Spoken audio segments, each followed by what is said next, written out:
My girlfriend chose her abusive brother over me.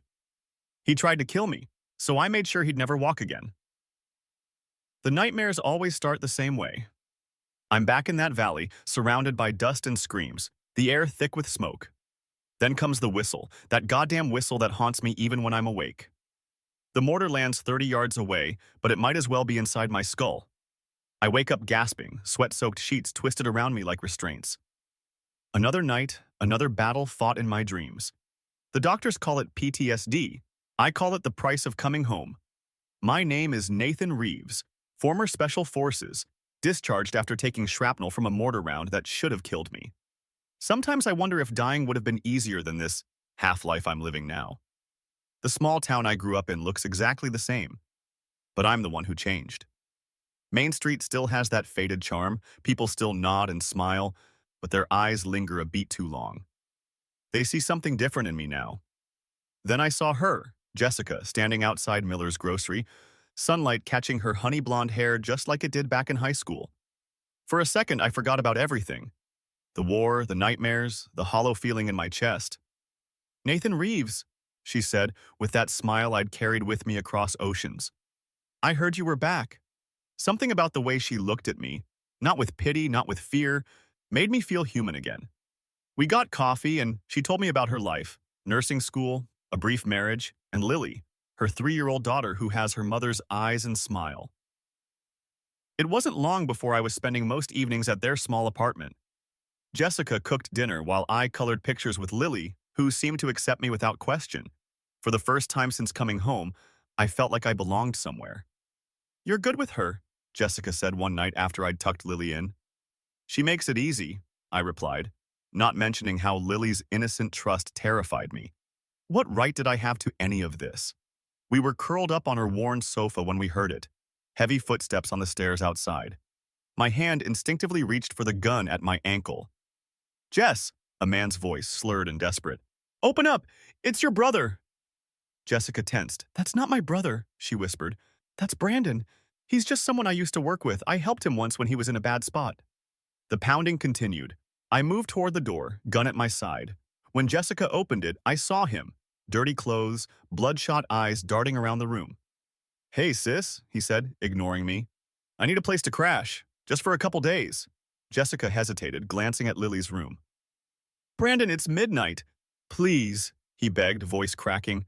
"I got nowhere else." Against my silent objection, Jessica let him in. As he stumbled past, our eyes met briefly. Something cold slithered down my spine, a feeling I hadn't had since my last deployment. The feeling of a threat. I spent that night on the couch, one eye open, listening to every creak in that old apartment building. By morning, my instincts were screaming at me that something was very wrong with Jessica's friend.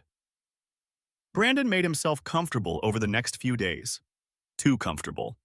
He sprawled across the couch watching TV while Jessica worked double shifts at the clinic.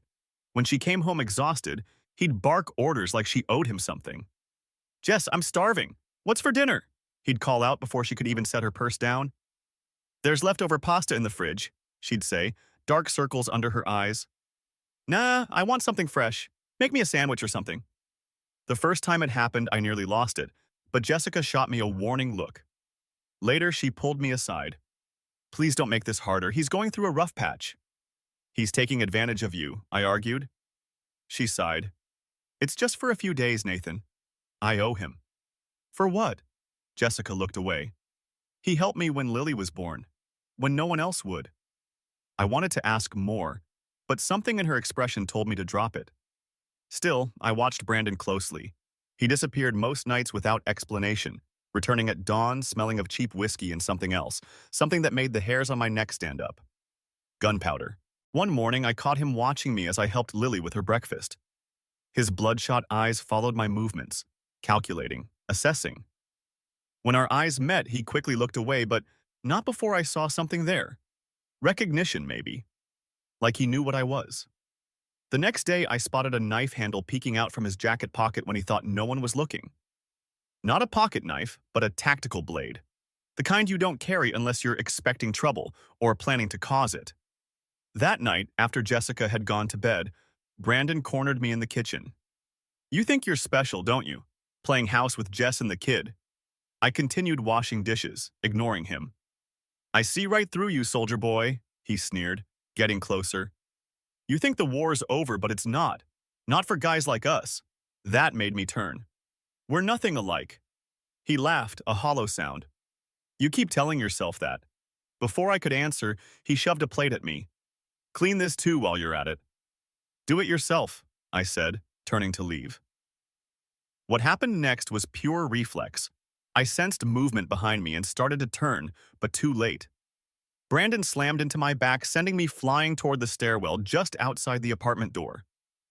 My head cracked against the wall, and I tumbled down half a flight of stairs before catching myself. Stars exploded behind my eyes. I tried to get up, but Brandon was already on me, raining down punches, his face twisted with rage. You think you can just come back and play normal? He hissed between blows. Something inside me snapped. 5 years of combat training took over. I caught his next punch, twisted his wrist until something popped, then drove my fist into his solar plexus. As he doubled over, gasping, I flipped him onto his back and pinned him, my forearm crushing his windpipe. I am nothing like you, I growled, increasing the pressure. Nathan, stop! Jessica's voice cut through the fog of rage. She was on the stairs, pulling at my shoulders. You'll kill him! I looked down and saw fear in Brandon's eyes. Real fear. Part of me wanted to finish it, to eliminate the threat permanently. But Jessica was watching. So was Lily, peering through the railings in her pajamas, eyes wide with terror. I released him, stepping back as Brandon gasped for air. He attacked me, Brandon wheezed, scrambling away.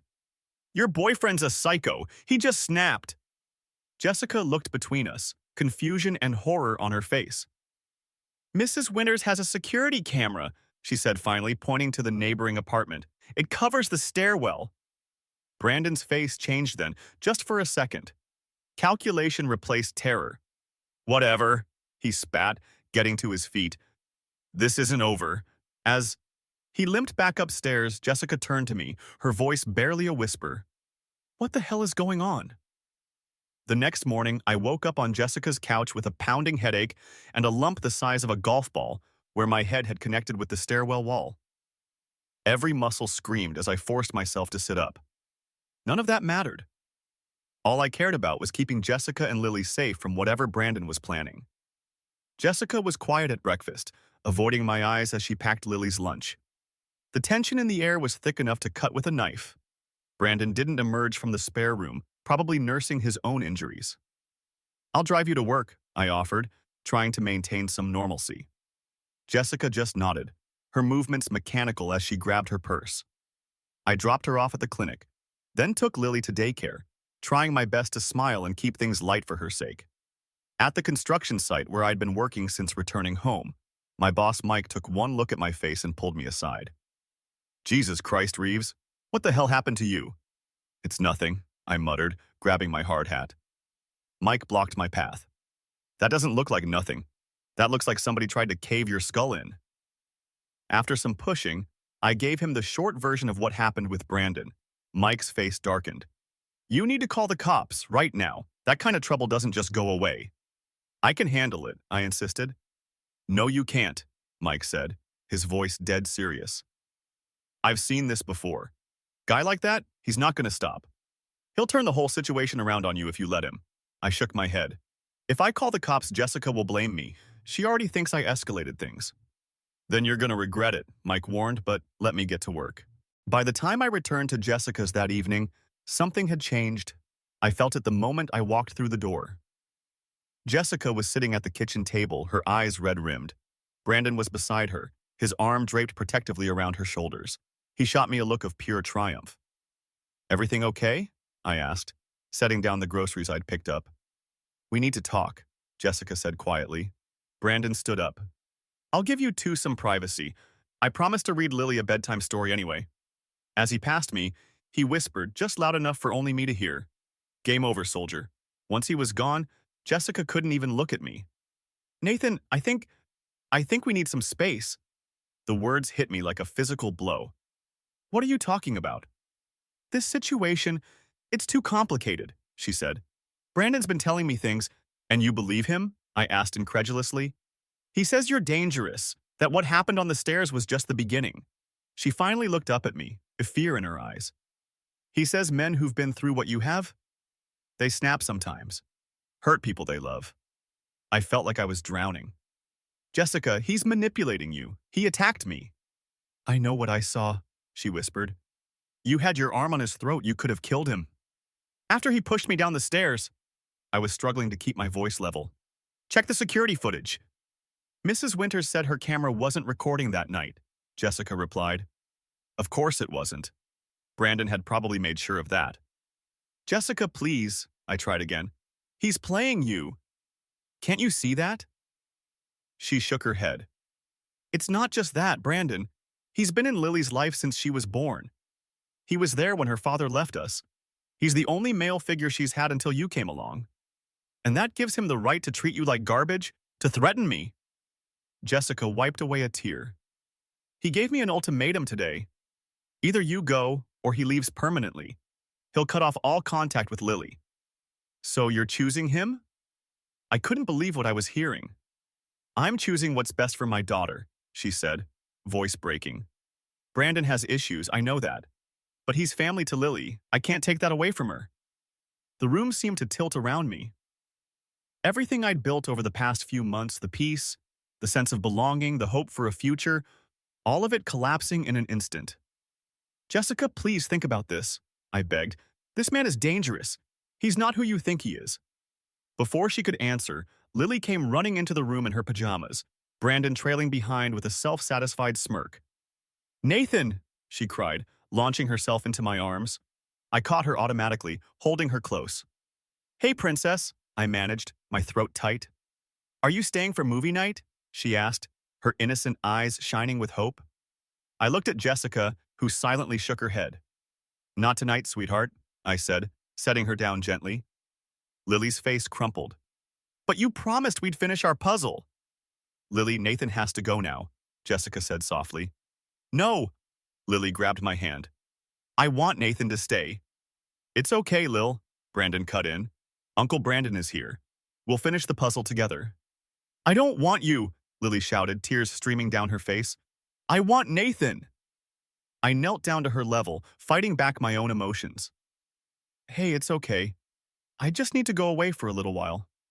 Are you coming back tomorrow? She asked, her little fingers clutching my shirt. I couldn't lie to her. I don't know, Lily. Her wail of distress was like a knife to my heart.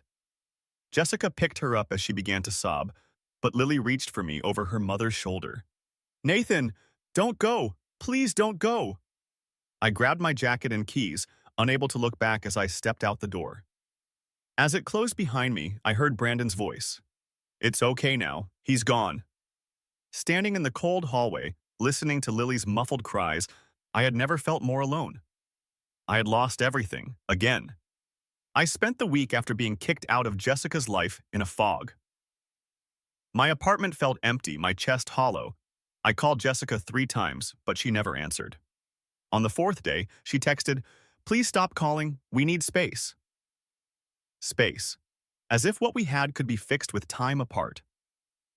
Brandon had won, and taking Jessica and Lily from me wasn't enough for him.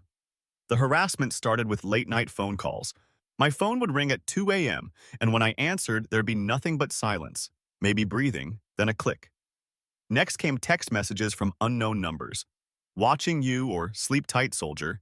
I changed my number, but it didn't help. He found my new number within days. You're being paranoid, the police officer told me when I reported it. Probably just kids messing around. Block the numbers. But Brandon wasn't just messing around. He wanted me gone for good. Tuesday morning, I found my truck vandalized in the parking lot. All 4 tires slashed, windshield shattered, with killer and psycho spray painted across the hood in red. The security cameras had conveniently malfunctioned that night.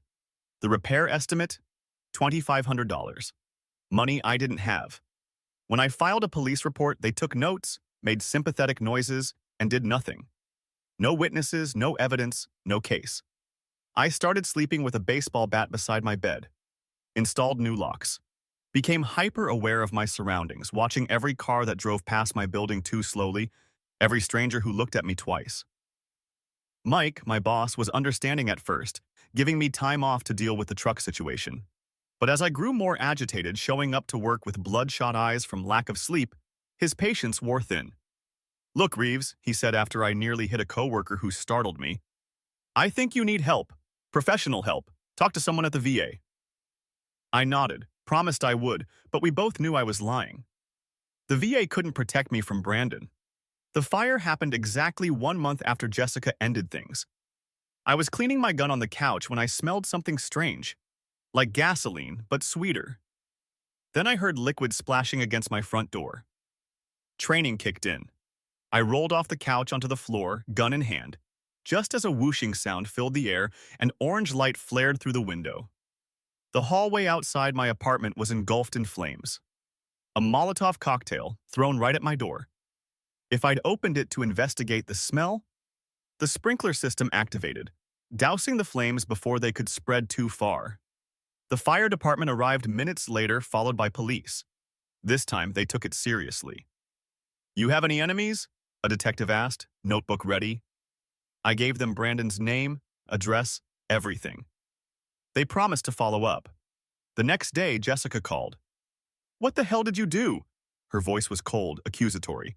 "What are you talking about?" "The police came to my apartment. They dragged Brandon out in handcuffs in front of Lily. She's terrified." "He tried to burn down my apartment, Jessica, with me inside." A pause. "Brandon was with us all night. He couldn't have done that." "He could have paid someone. He's been harassing me for weeks." "Stop," she cut me off. "Brandon lost his job because of you. The garage fired him when the police showed up." "Good," I snapped. "Maybe now you'll see what kind of man he is." "Don't call again," she said and hung up. I didn't know then that losing that job would push Brandon over the edge. 3 days later, I was coming home from the gym around 11 p.m. As I stepped out of my truck, the hairs on my neck stood up. That sixth sense that had saved my life overseas. Something was wrong. I heard footsteps on the stairwell. Turning, I saw 4 men in ski masks coming down, spreading out to block any escape. They wore dark clothes, and one carried a baseball bat. This wasn't random. This was Brandon. They rushed me.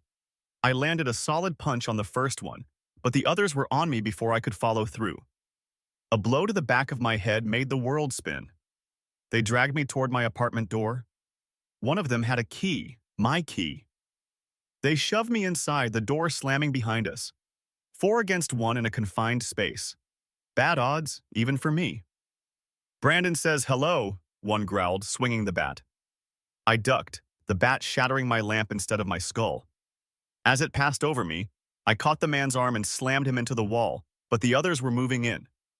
A fist hit my kidney, sending pain through my body. Another blow split my eyebrow. Blood ran into my eye as I spun around, trying to keep them all in sight. They thought they had me cornered. They thought I was broken. They were wrong. Brandon had made one critical mistake. He'd forgotten what I was before I tried to play civilian. He'd forgotten that beneath the veneer of normalcy, I was still a soldier. Still a killer. As blood dripped down my face and my attackers closed in, that soldier woke up. The world narrowed, time slowed, and everything became crystal clear. Brandon wanted a war? Fine, I'd give him one. The first attacker lunged at me, his fist connecting with my jaw. I tasted blood but stayed on my feet. The second man grabbed me from behind, pinning my arms. The third and fourth spread out, blocking the exit and any possible escape route. One of them pulled out a knife. The blade caught the dim light, and I knew with absolute certainty they hadn't come to rough me up or scare me. They'd come to kill me. "Brandon wants you to know," the one with the knife said, his voice muffled behind the ski mask. "This is what happens to people who don't learn their lesson." My mind went ice cold, the way it used to before a mission. Time slowed down. Details sharpened. The man holding me from behind was breathing heavily, his grip tight but not expertly placed. The knife wielder was standing slightly off balance, leaning forward too much. I went limp for a split second, making the man behind me adjust his grip. In that fraction of a moment, I snapped my head back with all my strength. The crack of his nose breaking was followed by a howl of pain as his hold loosened. I dropped to the floor, rolling toward the small table by the door where I kept my Glock in a hidden holster. The third man realized what I was going for and shouted, "Gun! He's got a gun!" but it was too late.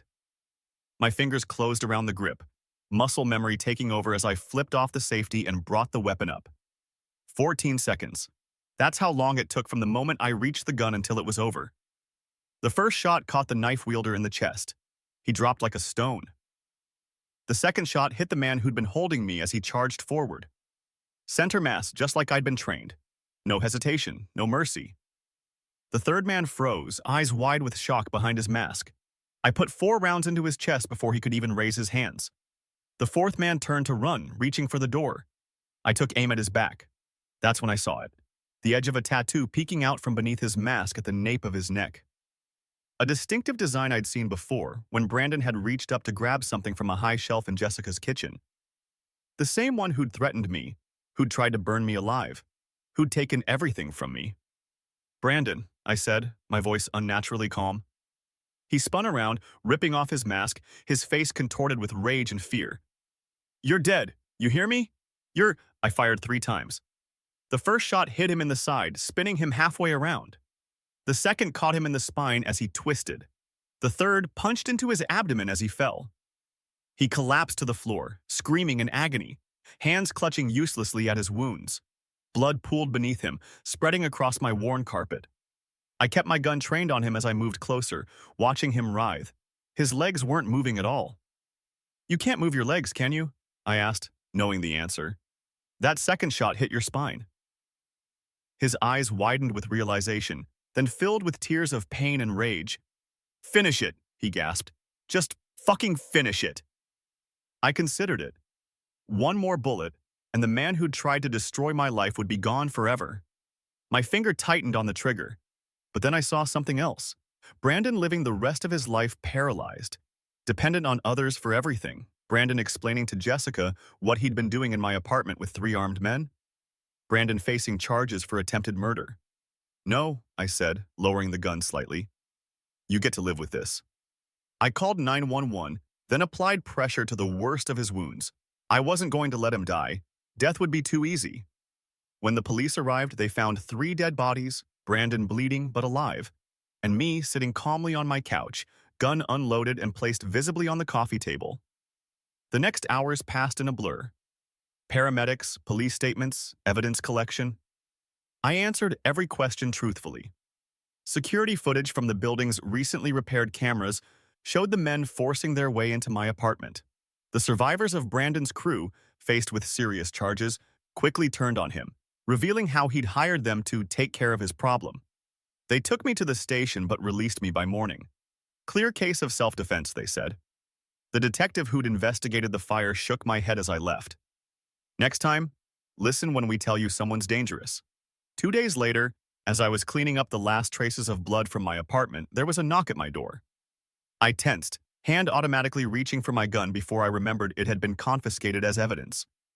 Through the peephole, I saw Jessica.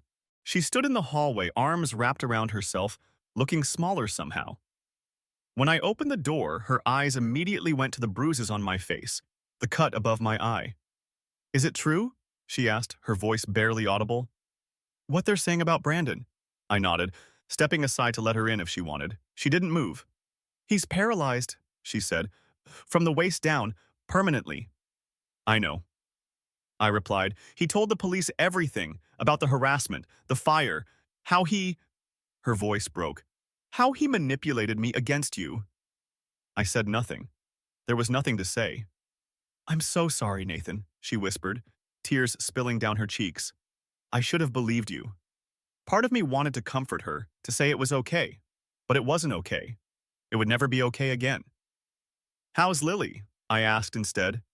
"She keeps asking for you," Jessica admitted. "She doesn't understand why you disappeared." I nodded, a lump forming in my throat. "Tell her—" I paused, unsure what message could possibly make sense to a 3-year-old. "Tell her I miss her too." Jessica left without coming inside that day. I watched her walk away knowing it wouldn't be the last conversation we'd have. I was right, but not in the way I'd hoped. 2 days later, my phone rang. Jessica's name on the screen made my heart skip. "You planned this all along, didn't you?" Her voice was cold, trembling with anger. You wanted revenge, so you killed them. What? Jessica, they broke into my home. 3 men are dead, Nathan. Dead! And Brandon will never walk again. Her voice cracked. The police say you had a gun ready, like you were waiting for them. I was protecting myself, I said, desperation creeping into my voice. Brandon has been— Stop, just stop, she cut me off. Lily asked about you this morning. What am I supposed to tell her? That her favorite person is a killer? Jessica, please, don't call me again, don't try to find us, we're done. The line went dead. I tried calling back, but she'd already blocked my number. That was the last time I ever heard her voice. The fallout didn't stop with Jessica. Friends stopped returning my calls. Neighbors crossed the street to avoid me. My boss called to say it would be better for everyone if I found another job. Even though the police ruled it self-defense, people looked at me differently. 3 men had died in my apartment. The 4th was paralyzed for life. In their eyes, I was dangerous, unstable, a killer, just like Brandon had claimed. I stuck it out for 6 months before I couldn't take it anymore. I sold everything I owned, packed what little remained into my truck, and left town in the middle of the night. No goodbyes, no forwarding address. I headed west, eventually settling in Seattle. The constant rain suited my mood. I used my military background and computer skills to get into cybersecurity, starting at the bottom and working my way up. Within 3 years, I had my own consulting firm, specializing in physical and digital security for tech companies. Work consumed me. I kept my head down, avoided personal connections, lived a life of quiet isolation. The nightmares never fully went away, but they changed. Now they featured Brandon's face as I pulled the trigger. The look in Jessica's eyes when she called me a killer. 8 years after that night, I met someone. Kate was a client, the head of security for a software company. Smart, direct, with a sharp sense of humor that cut through my carefully maintained walls. She didn't know about my past, and I didn't volunteer the information. For the first time in nearly a decade, I felt something like happiness. We moved in together after a year. I started sleeping through the night again. The ghosts seemed to recede, just a little. Then, one ordinary Tuesday morning, as I sipped coffee and checked emails at our kitchen table, my phone buzzed with a notification. A Google alert I'd set up years ago and forgotten about. Brandon's name followed by the word obituary. My fingers trembled slightly as I opened the link to a small-town newspaper article. Inmate Brandon Mercer, 42, died last Thursday at Lakewood Correctional Facility following an altercation with another prisoner. Mercer, who was serving a 15-year sentence for attempted murder and had been confined to a wheelchair since his arrest, was reportedly pushed from his chair and assaulted. He sustained severe head trauma and died at County Hospital 3 days later. Prison officials are investigating the incident. The article went on to describe Brandon as a troubled soul who had faced many challenges in life. It mentioned nothing of what he'd done, the lives he'd destroyed, the man he truly was. I turned off my phone and set it face down on the table. I took a deep breath, feeling a weight lift that I hadn't even realized I'd been carrying. Brandon was gone. Really gone. Everything okay? Kate asked, coming up behind me and wrapping her arms around my shoulders. I reached up and squeezed her hand. Yeah, I said, a small smile forming. Everything's fine. After 8 long years, justice had finally been served. Not by my hand, but by the universe's cruel sense of irony. The man who'd tried to take everything from me had lost everything himself, including his life. I never told Kate about Brandon. Some ghosts are better left buried. But that night, for the first time in years, I slept without a single nightmare.